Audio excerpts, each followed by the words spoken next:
সোমবার লোকসভায় পেশ হচ্ছে না এক দেশ এক ভোট বিল। প্রাথমিকভাবে বিলটি সোমবার পেশ করা হবে বলে সংসদের সূচিতে রাখা হয়েছিল।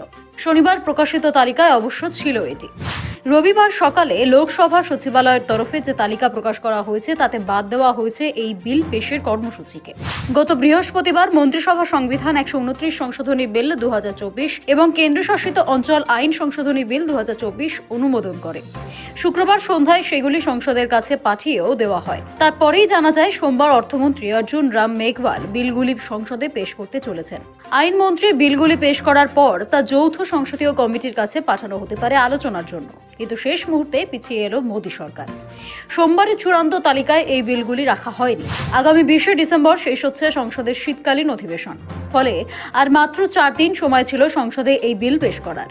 তার মধ্যে সোমবারের আলোচ্য সূচি থেকে এটি বাদ পড়ায় হাতে রইল 3 দিন।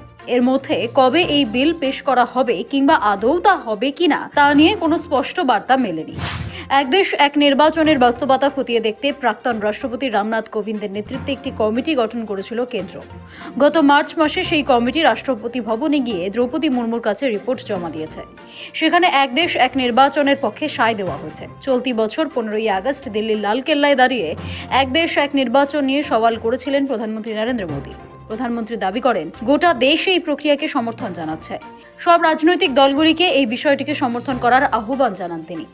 कि देश ने बार बार चुनाव इस देश की प्रगति में रुकावट बन रहे हैं, गतिरोध पैदा कर रहे हैं। आज कोई भी योजना को चुनाव के साथ जोड़ देना आसान हो गया है, क्योंकि हर 3 महीने 6 महीने कहीं न कहीं चुनाव चल रहा है। कोई भी योजना जाहिर करोगे आप तो मीडिया में देखेंगे चुनाव आया तो फलाना हो गया, चुनाव आया तो फलाना हो गया। हर काम को चुनाव के रंग से रंग दिया गया है और इसलिए देश में व्यापक चर्चा हुई है। सभी राजनीतिक दलों ने अपने विचार रखे हैं। एक कमेटी ने बहुत बढ़िया अपना रिपोर्ट तैयार किया है। वन नेशन वन इलेक्शन के लिए देश को आगे आना होगा। मैं लाल किले से तिरंगे की साक्षी में देश के राजनीतिक दलों से आग्रह करता हूं, देश के संविधान को समझने वाले लोगों से आग्रह करता हूं कि भारत की प्रगति के लिए, भारत के संसाधनों का सर्वाधिक उपयोग जन सामान्य के लिए हो, उसके लिए वन नेशन वन इलेक्शन के सपने को साकार करने के लिए हमें आगे आना चाहिए। প্রধানমন্ত্রী মোদীর সেই বার্তার পর জল্পনা তৈরি হয়েছিল এনডিএ সরকারের চলতি মেয়াদেই কার্যকর হবে এক দেশ এক নির্বাচন রীতি। এই বিষয়ে সরকার পক্ষের দাবি, এই ব্যবস্থা চালু হলে ভোট প্রক্রিয়ার জন্য যে বিপুল অঙ্কের খরচ হয়ে থাকে তা অনেকটাই কমে যাবে। যদিও এক দেশ এক ভোট নিয়ে এর আগে প্রতিবাদে মুখর হয়েছে কংগ্রেস তৃণমূলের মতো বিরোধী দলগুলি। তাদের যুক্তি ছিল যুক্তরাষ্ট্রীয় কাঠামোয় সাংসদ এবং বিধায়ক নির্বাচনের ক্ষেত্রে যেটুকু বৈচিত্র্যের সম্ভাবনা রয়েছে, বিজেপির আগ্রাসী প্রচারের মুখে তা ভেঙে পড়তে পারে।